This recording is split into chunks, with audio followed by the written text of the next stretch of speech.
Hello friends, तो आज हम डिस्कस कर रहे हैं राष्ट्र गौरव का पेपर जो 2023-24 मतलब इस महीने में हुआ है। जून महीने में हुआ है, जिसका पेपर आईडी है 5700। तो ये हुआ है 10 जून को। ये पेपर है 10 जून का। तो जिसका भी 10 जून को डिड्यूस से ये पेपर हुआ है, और जिसने भी माइनर इलेक्टिव कोर्स में ये राष्ट्र गौरव ऑप्ट किया था, तो वो अपना पेपर इसे मैच कर सकते हैं कि उनका कितना क्वेश्चन सही हुआ है और कितना गलत हुआ है। ओके, तो फर्स्ट क्वेश्चन हम लोग शुरू करेंगे। तो फर्स्ट क्वेश्चन है, लीलावती के रचनाकार है। तो लीलावती के रचनाकार जो है वो है भास्कराचार्य, यानी कि ऑप्शन ए जो है वो करेक्ट होगा। दूसरे क्वेश्चन को देख लिया जाए। अर्थशास्त्र के रचनाकार है। अर्थशास्त्र के रचनाकार कौटिल्य है। तो इसका जो करेक्ट आंसर है वो है सी।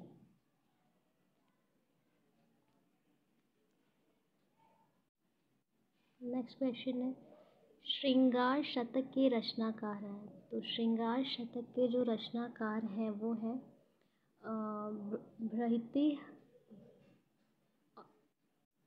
भर्तृहरि। ऑप्शन बी इसका जो है वो करेक्ट ऑप्शन होगा।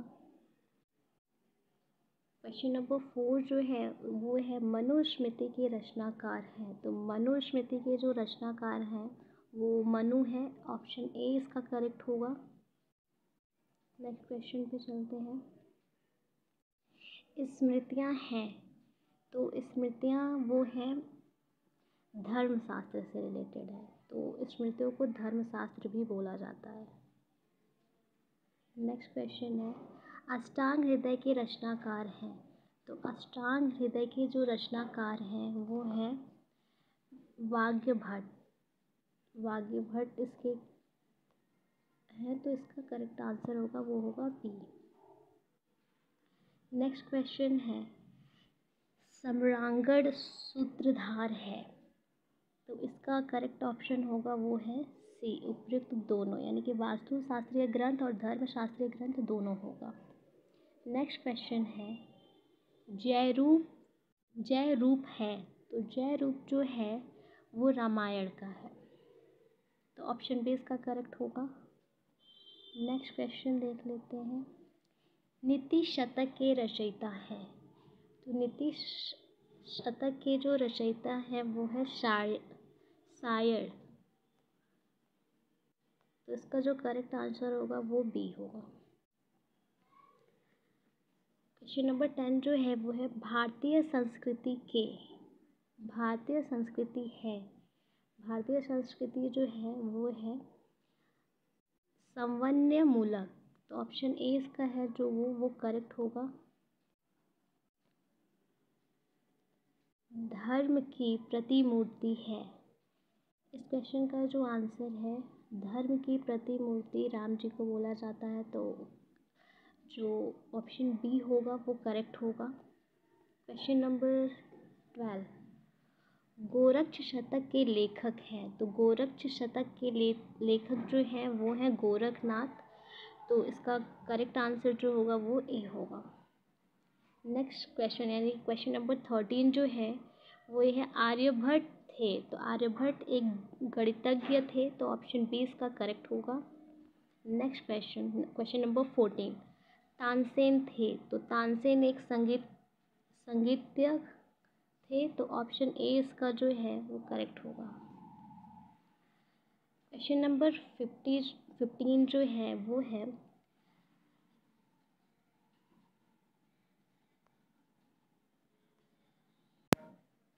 तो क्वेश्चन नंबर 15 जो है वो है कि राजत रंगड़ी के लेखक हैं। तो राजत रंगड़ी के लेखक जो है वो कल्हड़ है। तो ऑप्शन ए इसका जो है वो करेक्ट होगा। नेक्स्ट क्वेश्चन है क्वेश्चन नंबर 16, श्रीमद् भगवद गीता अंश है। तो श्रीमद् भगवद गीता किसका अंश है? तो श्रीमद् भगवद गीता महाभारत का अंश है। तो 16 का बी होगा आंसर।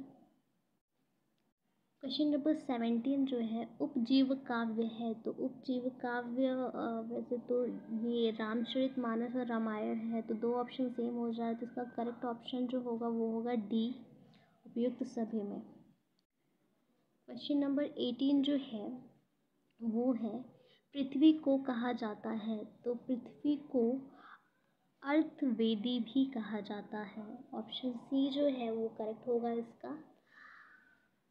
क्वेश्चन नंबर 19 है किसी राष्ट्र की सबलता का प्रमाण मिलता है। तो ये इसका जो फर्स्ट ऑप्शन है सबल जनशक्ति, बी है समृद्ध ऐतिहासिक विरासत, सी है सांस्कृतिक एवं बौद्धिक सम्पन्नता। तो ये तीनों ही होते हैं, तो इसका जो करेक्ट आंसर होगा वो डी होगा, उपयुक्त सभी। क्वेश्चन नंबर 20 जो है वो है रामायण का मुख्य रस है। तो रामायण का जो मुख्य रस है वो करुण रस है, तो इसका ऑप्शन ए जो है वो करेक्ट होगा। Question number 21। क्वेश्चन नंबर 21 जो है वो है वैदिक कालीन जीवन में आश्रम थे। तो वैदिक कालीन जीवन में 4 आश्रम थे, मतलब 4। तो ऑप्शन ए जो है उसका वो करेक्ट होगा। Question number 22। उपनिषद शब्द में उपसर्ग है। तो उपनिषद जो शब्द है उसमें उपसर्ग जो है वो उप है, तो ऑप्शन ए इसका करेक्ट होगा। क्वेश्चन नंबर 23 जो है वेद है। तो वेद 4 होते हैं, तो ऑप्शन बी इसका करेक्ट आंसर हो जाएगा। नेक्स्ट क्वेश्चन है 24 सबसे प्राचीनतम वेद है। तो सबसे प्राचीनतम वेद जो है वो ऋग्वेद है, तो ऑप्शन ए इसका करेक्ट आंसर हो जाएगा। क्वेश्चन नंबर 25 इस उपनिषद संबंधित है। तो ये यजुर्वेद से संबंधित है, तो ऑप्शन डी इसका करेक्ट आंसर हो जाएगा। क्वेश्चन नंबर 26 शुक्ल तथा कृष्ण शब्द किस वेद से संबंधित है। तो ये भी यजुर्वेद से संबंधित है, तो ऑप्शन सी इसका करेक्ट आंसर है। क्वेश्चन नंबर 27 सत्वमेव जयते का संबंध है। तो सत्यमेव जयते का संबंध मुंडकोपनिषद से है, तो ऑप्शन ए जो है इसका करेक्ट आंसर होगा। क्वेश्चन नंबर 28 अर्थशास्त्र ग्रंथ है। तो अर्थशास्त्र जो ग्रंथ है वो राजनीतिक का होता है, इसमें पॉलिटिक्स वगैरह की बातें होती हैं, तो ये ऑप्शन सी इसका करेक्ट आंसर होगा। शून्य की खोज किसने की है। तो शून्य की खोज आर्यभट्ट ने की है, तो ऑप्शन ए इसका करेक्ट होगा। क्वेश्चन नंबर 30 त्रिभुज की कितनी भुजाएं होती हैं। तो त्रिभुज की 3 भुजाएं होती हैं, इसी वजह से इसका करेक्ट आंसर बी होगा। क्वेश्चन नंबर 31 4 भुजाओं से घिरी हुई आकृति को कहते हैं। तो 4 भुजाओं से जो घिरी हुई आकृति है उसको चतुर्भुज कहते हैं, तो ऑप्शन बी इसका करेक्ट आंसर होगा। ऑप्शन था हाँ, तो चतुर्भुज इसका करेक्ट आंसर होगा। नेक्स्ट क्वेश्चन अवैध सिद्धांत से अद्वैत सिद्धांत के आचार्य हैं। तो इनके आचार्य जो है वो शंकराचार्य जी हैं, तो ऑप्शन ए इसका करेक्ट आंसर होगा। राष्ट्र के निर्माण में मूल घटक नहीं है। तो इसमें बोली जो है वो मूल घटक नहीं है, तो ऑप्शन सी इसका करेक्ट आंसर होगा। नेक्स्ट क्वेश्चन है प्राचीन भारतीय गणराज्य महाजनपद संख्या में थे। तो इसका जो करेक्ट आंसर होगा वो होगा ऑप्शन बी 16 थे, तो इसका करेक्ट आंसर जो होगा वो होगा B. Question number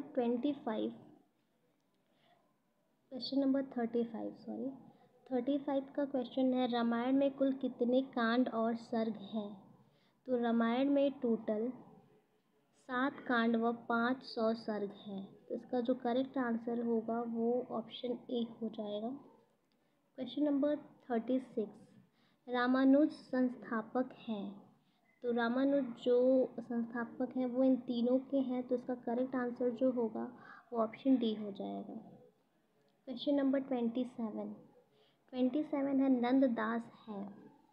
Nanddas Krishna भक्ति की शाखा है, तो इसका करेक्ट आंसर जो है वो, एक मिनट, हाँ, तो इसका जो करेक्ट आंसर होगा वो ऑप्शन ए होगा। क्वेश्चन नंबर 38, दशमलव पद्धति के आविष्कारक हैं। क्वेश्चन नंबर 38 है दशमलव पद्धति के आविष्कारक हैं। तो इसके अधिकारक जो है वो आर्यभट्ट है, तो ऑप्शन डी इसका करेक्ट आंसर होगा।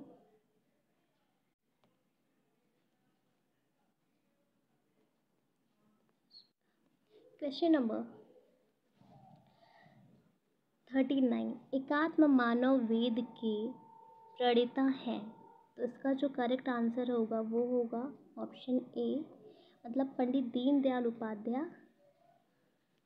नेक्स्ट क्वेश्चन है कबीर दास है। तो कबीर है। कबीर जो है वो ज्ञान मार्गी शाखा के कवि थे, तो इसका जो करेक्ट आंसर होगा वो होगा ऑप्शन सी। नेक्स्ट क्वेश्चन है क्वेश्चन नंबर 41, संविधान सभा के प्रारूप समिति के अध्यक्ष थे। तो इसका जो करेक्ट आंसर होगा वो होगा answer B, doctor Bhimrao Ambedkar.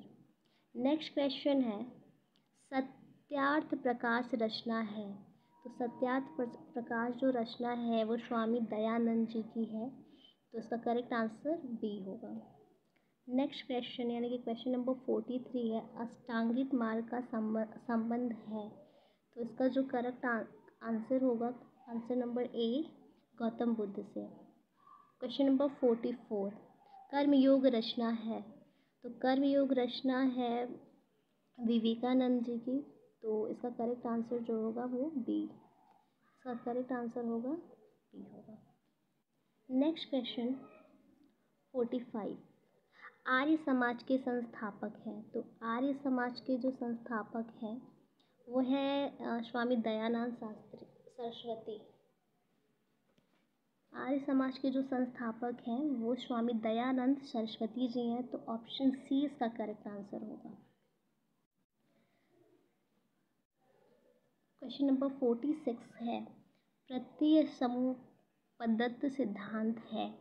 तो इसका जो करेक्ट आंसर है वो बी होगा, जैन धर्म से इसका संबंध, ये जैन धर्म का सिद्धांत है ये। क्वेश्चन नंबर 47 जो है शैववाद सिद्धांत है, तो इसका भी सेम आंसर जैन धर्म का ये भी है, तो इसका भी करेक्ट आंसर बी होगा। नेक्स्ट क्वेश्चन राष्ट्र गौरव का तत्व है। तो राष्ट्र गौरव का तत्व राष्ट्र प्रेम, राष्ट्रभक्ति, राष्ट्रीय चेतना के स्वर्ग, ये तीनों होंगे, तो इसकी वजह से इसका जो करेक्ट आंसर होगा option D is correct. Question number 49, Shankaracharya का संबंध है। तो शंकराचार्य का संबंध भी तीनों से है, तो इसका जो करेक्ट आंसर होगा वो डी होगा। क्वेश्चन नंबर 50, तत्वमसी संबंध है। तो इसका भी दैत्य सिद्धांत से, अदैत्य सिद्धांत से, दैत्य सिद्धांत तीनों से है, तो इसका भी जो करेक्ट आंसर है वो डी होगा। तो इसका करेक्ट ऑप्शन डी उपयुक्त सफल है। तो ये तो टोटल 50 क्वेश्चन जो हम लोगों ने देख लिया है। Thank you and subscribe my channel for next video.